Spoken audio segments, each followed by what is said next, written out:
Chapter 11. King Solomon loved many foreign women in addition to Pharaoh's daughter. Moabite, Ammonite, Edomite, Sidonian, and Hittite women from the nations about which the Lord had told the Israelites, "You must not intermarry with them, and they must not intermarry with you, because they will turn your heart away to follow their gods." To these women Solomon was deeply attached in love. He had 700 wives who were princesses, and 300 who were concubines, and they turned his heart away. When Solomon was old, his wives turned his heart away to follow other gods. He was not wholeheartedly devoted to the Lord his God, as his father David had been. Solomon followed Ashtoreth, the goddess of the Sidonians, and Milcom, the abhorrent idol of the Ammonites. Solomon did what was evil in the Lord's sight, and unlike his father David, he did not remain loyal to the Lord.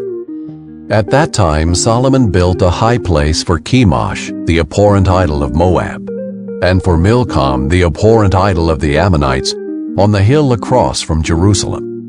He did the same for all his foreign wives, who were burning incense and offering sacrifices to their gods.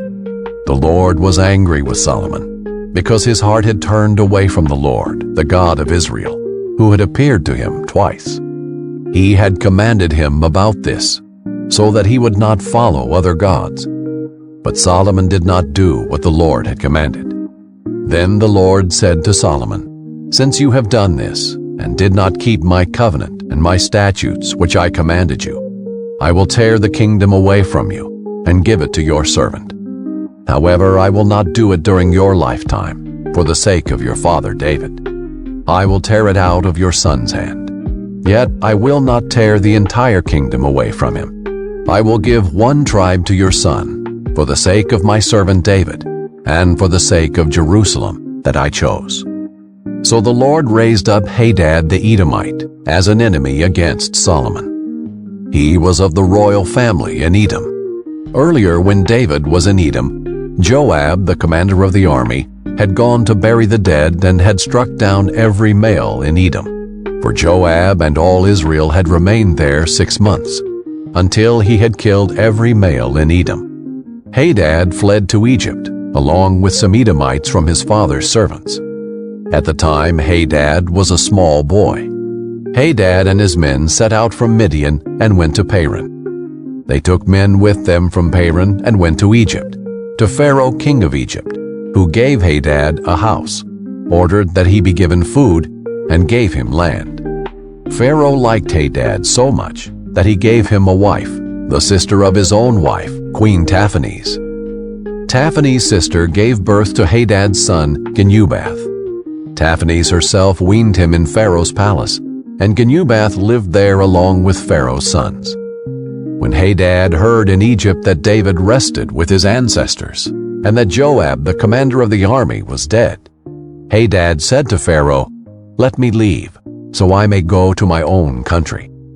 But Pharaoh asked him, "What do you lack here with me for you to want to go back to your own country?" "Nothing," he replied, "but please, let me leave." God raised up Rezon, son of Eliada, as an enemy against Solomon. Rezon had fled from his master King Hadadezer of Zobah and gathered men to himself. He became leader of a raiding party when David killed the Zobahites. He went to Damascus, lived there, and became king in Damascus. Rezon was Israel's enemy throughout Solomon's reign, adding to the trouble Hadad had caused. He reigned over Aram and loathed Israel.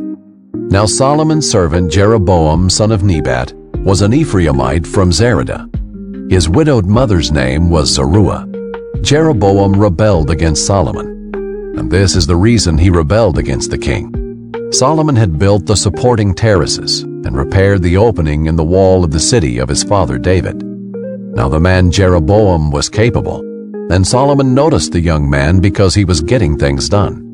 So he appointed him over the entire labor force of the house of Joseph. During that time, the prophet Ahijah the Shilonite met Jeroboam on the road as Jeroboam came out of Jerusalem. Now Ahijah had wrapped himself with a new cloak, and the two of them were alone in the open field.